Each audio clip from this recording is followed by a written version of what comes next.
What's up, everybody? John Delarose here. I'm back with another ComicsWriter Pro Secrets. I'm going to talk today about doing research, which is something that every writer has to do at some point and is a lot easier in 2019, 2020, whatever year it is now, to do than it has been in the past, just because it's so easy to look stuff up on the web and get some good information for which you can base your storyline. How much research should you do for a project? The question is kind of a loaded one, and it ends up like almost every writing question, which is it depends. For The Clockwork Dancer, which is a steampunk comic I just did, I had to set it in 1898 England, which is a historical point in time, obviously.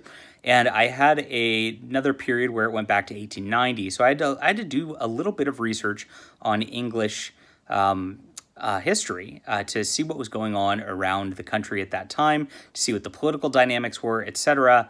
Research a lot of locations. There are a lot of little locations in England that I reference and in Scotland in the book, which they travel from place to place, and I had to get those pretty accurate and had to give my artists some good imagery for description so that they could check things out and see what was going on there.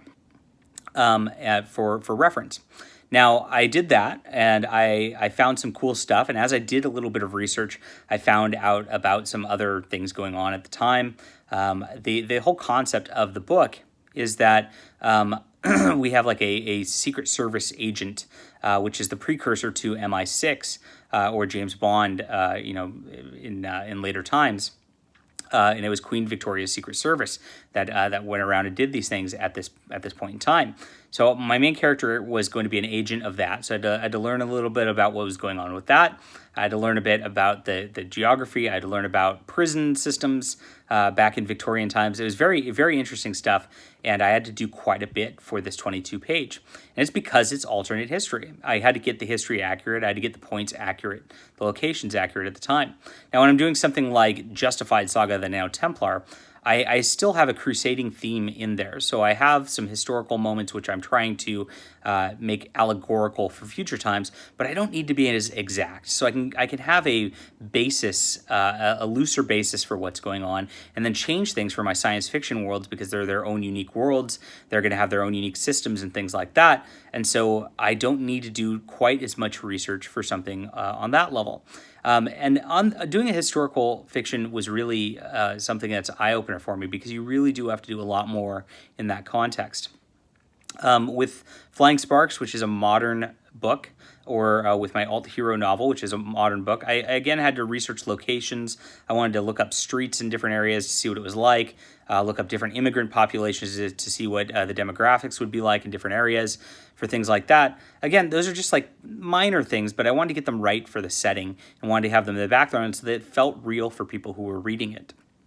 So I hope that helps for how much research you should do for your project.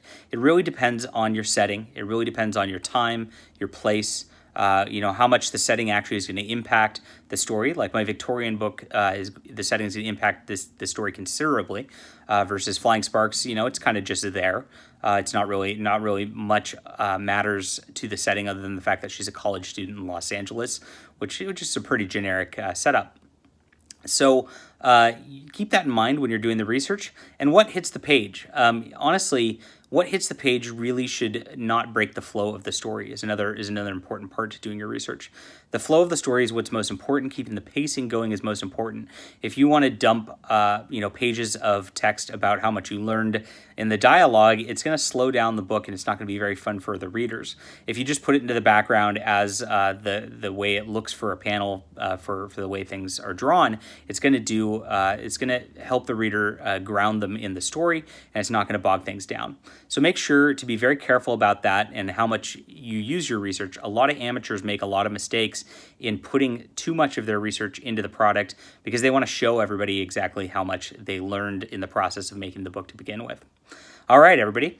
That is my topic on research today. I'm happy to be back with you for the new year, and I will talk to you guys soon. Clockwork Dancer should be out in the next couple weeks. I'll, of course, be making a video on that and doing some streams, so you can look that up on Amazon.